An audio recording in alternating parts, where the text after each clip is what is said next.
Hello, hello. So today is August 17th, Monday. It's been a mind mapping Monday. And something that I was feeling very called to do was get out a lovely deck and ask the archetypes for a little bit of guidance. Oh my gosh, the sunset just coming through. Perfect time of the day. So this past week, a little bit of the backstory.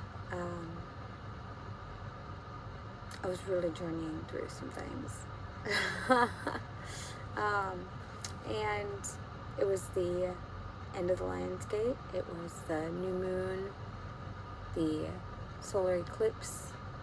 It's the final week of Leo season, and so much was coming through. Honestly, actually, I'll probably do all of them because I kind of like to. I also have these, the Inner Temple Oracle cards. This one, Rebecca Campbell. I mean, just look. You open it.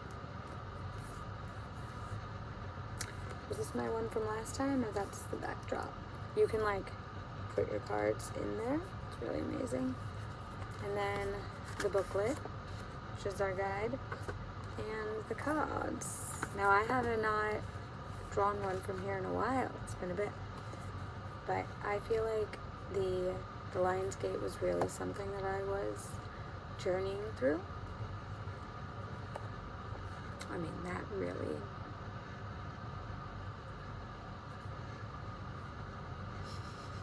Alright.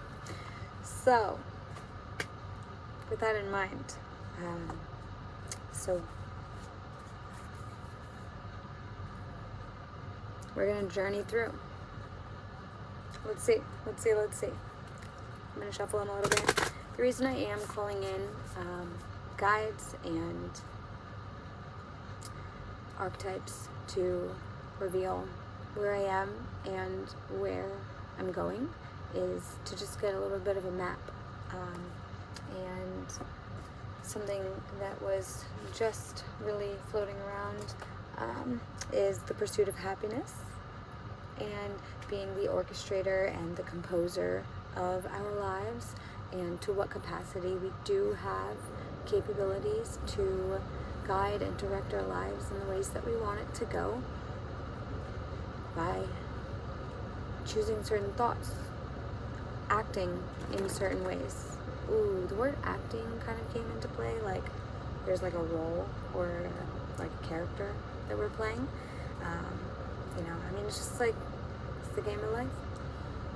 It's all very real, like acting, I don't particularly, like acting with integrity, acting honestly, purely, letting it all come through. I mean, being theatrical. I mean, look at this. I've literally got the sun setting, like, as I just get started on this, and it's just really nice. And I got the bug zapper going as well, because we're here in mid-August, and these gnats and mosquitoes are loving the garden, and they're making their way inside. Okay, so at the beginning of this book, she does have Rebecca Campbell again. She usually has a thing that we kind of want to check in with before we pick our card. So she tells you about that. So there's the Oracle suits. So what we're working with here are 4 suits. And so they will help us access inner wisdom. And the suit 1 is the chamber suit. The foundations, they're portals through which you can connect with the temple within. Portals. Suit 2 is the activation suit. So they have inner temple activations at the end of the card descriptions. They are intended to be repeated out loud. You could write them down. They are gateways to connect you with the power of your soul. Leading us into number 3, Soul Inquiry Suit. that prompts at the end of the card descriptions for you to respond to. A soul inquiry prompt is an invitation for your soul or inner wisdom to answer intuitively. You can contemplate this prompt through speaking your answer out loud, journaling, holding the card to your heart, and listening to any words, feelings, visions, knowings that arise from within. And then suit 4, the polarities suit. These unique cards hold 2 meanings based on the way they appear for you when selected in a spread or a card pull. The 2 meanings tend to be polar opposites, representing both sides of a situation or a concept, such as the light and the shadow, the summer and the winter, the highs and the lows that make up this human experience. One meaning isn't necessarily better or worse than the other. They simply hold the opposites that life is full of. Part of the invitation for us in these cards can be to harmonize and balance this tension. Because of the dual nature of these cards, there are 2 ways you can work with them to embrace the depth of this suit. When shuffling, you can rotate the cards a few times to vary the way they appear in your reading. Then you can receive the meaning of the part of the card that's right side up. Oh my gosh, look at the sunset. Oh! Woo! Oh my gosh. So fun.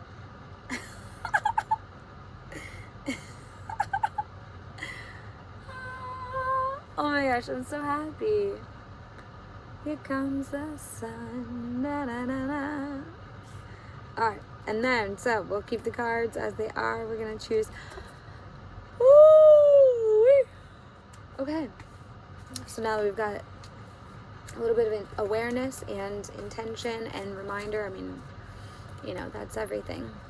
So I will hold these cards to my heart and just check in. You know, is there a question I need to ask? Are there opposites I need to see? And this is with the intention of the final week of Leo season. Heading into Virgo season, calling upon me in my highest expression of happiness and self. Interesting. I was talking about characters and acting earlier.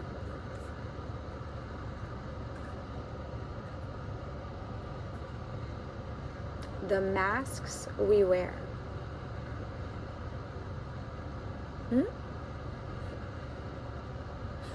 The masks we wear. Hot topic post 2020. So, gosh. Let's see what that says. So it's one of the triangles. Sorry, this gnat is really getting at me.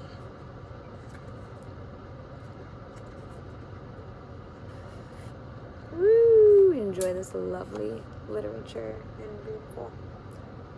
Page 102. Authenticity is the highest vibration there is.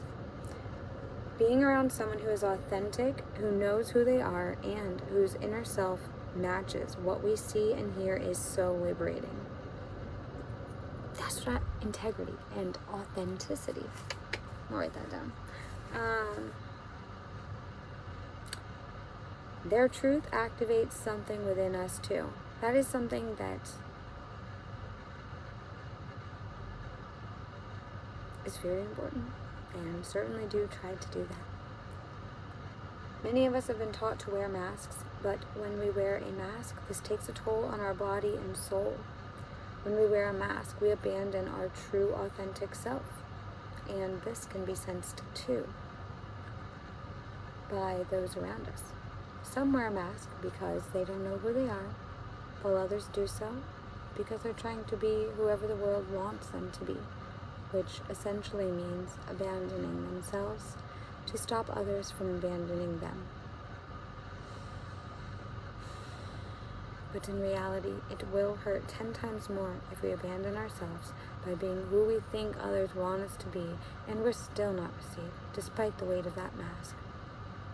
and the fear of abandonment comes up, the invitation is always to turn to yourself and say, I will never leave you. I will never leave you. I will always be with you. I will be with you always. Offer yourself the love and companionship that you are afraid of losing or of not receiving. That's a big one. I've been really thinking recently to speak with myself a little bit more in the mirror and here on camera.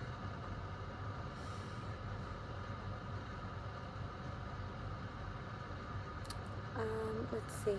To find safety in your own company. Big one for me.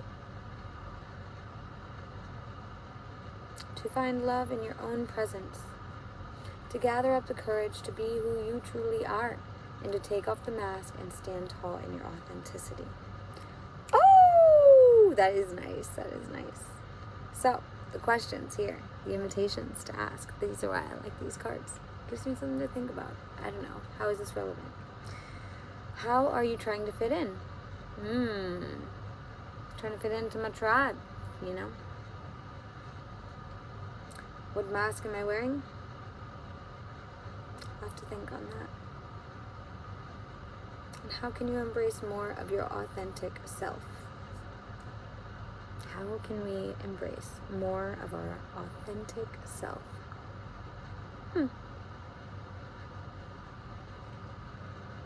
Something to think about. Alright, well, I'm going to pause with this and invite to go into the inner temple and think on these things. How we're trying to fit in. How we can embrace more of our authentic self. Ciao for now.